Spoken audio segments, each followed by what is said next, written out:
Hello everyone, I'm Charlie from Dr. Wen, and welcome to another daily Doctor Who YouTube video. Today I will be doing my very first Classic Who and review overall in this channel. I saw a lot of popular YouTubers doing it, and I thought I'd try it too. Today I'm going to start off with the Third Doctor's era with Spearhead from Space, one of the very first Classic Who stories that I saw.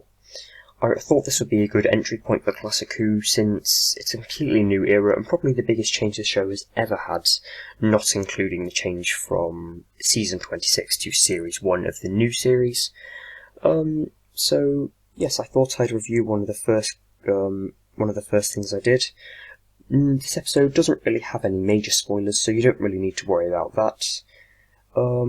So without further ado, let's get started into the bulk of this video. And before I do, just a quick note, I was going to do a Q&A video yesterday, where people comment on other videos and ask me questions about my opinions on the show, but I only got 4 questions in total, so I decided to postpone it to next Thursday.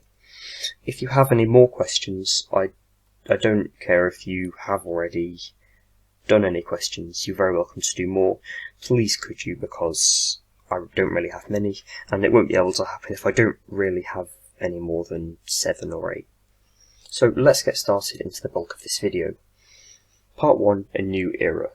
So this, as I already said, is mainly the biggest change the show has ever had. The first big change was the Doctor. Instead of the second Doctor played by Patrick Troughton, he was now played by Jon Pertwee.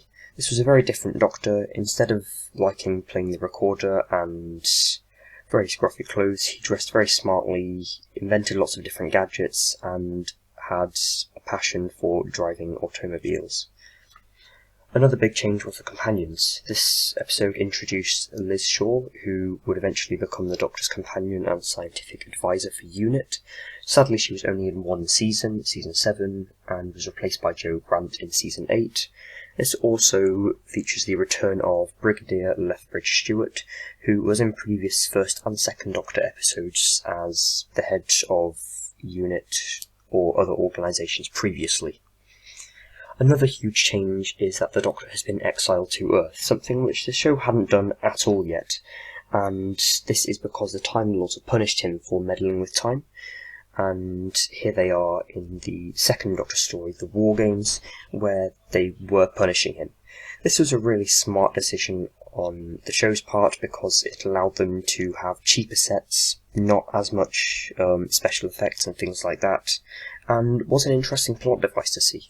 This would only last for 3 seasons though, as the Time Lords would revoke this punishment in The Three Doctors, the very first episode of Season 10. Moving on, we have Part 2, The Third Doctor. The Third Doctor, as I've already said, was played by Jon Pertwee, and compared to the Second Doctor's kind of hobo-esque look, he dressed a lot more smartly and had an extremely different personality.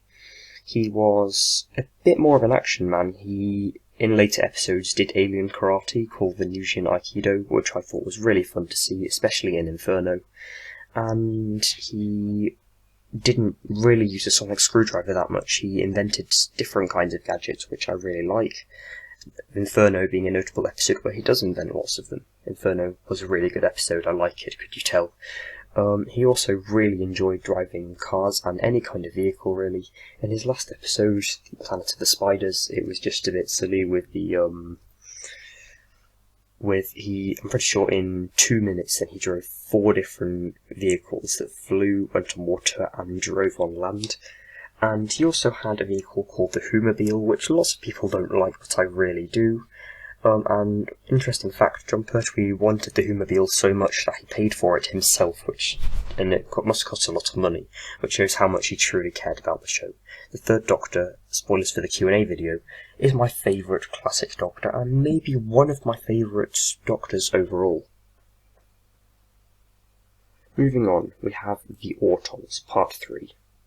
The AUTONS had not been introduced yet, and were introduced in this episode.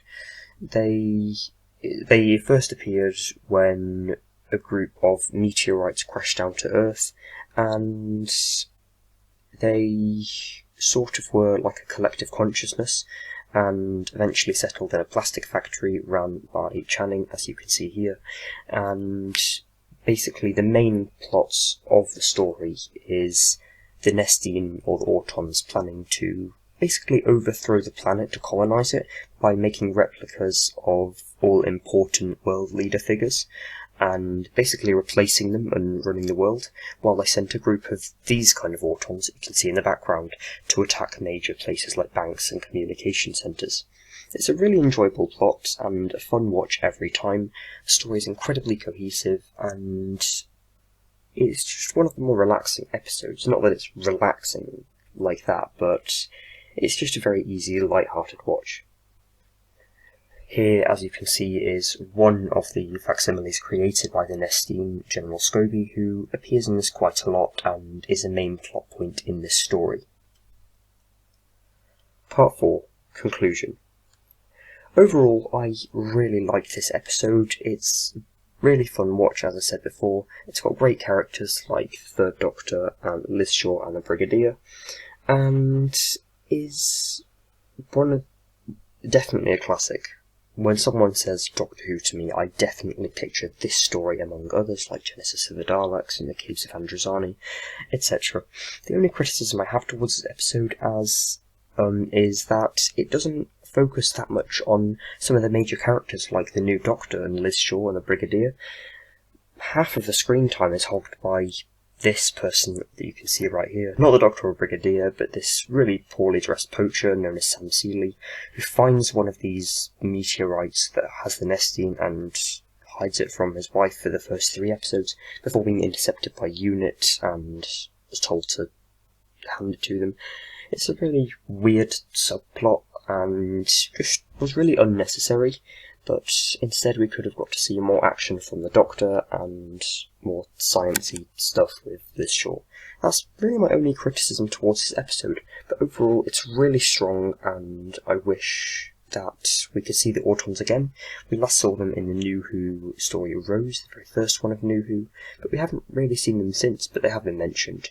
This episode also creates a nice sort of entry point for the Silurians, which is the next episode. By the way, I will be reviewing that next Sunday, so I'd definitely go and check that out. So that's it for today's video, guys. I hope you've enjoyed it, and just let me know in the comments if you enjoyed it or not, because I thought I'd try something new with the reviews. It's not something I've done before. Mainly I just did rankings before. So I hope you enjoyed it, and goodbye. Next time, I will be reviewing and ranking all 7 New Who Doctors, the 9th, 10th, 11th, 12th, 13th, War and Ruth Doctors. Make sure you check that out afterwards, and I'll see you then. Goodbye.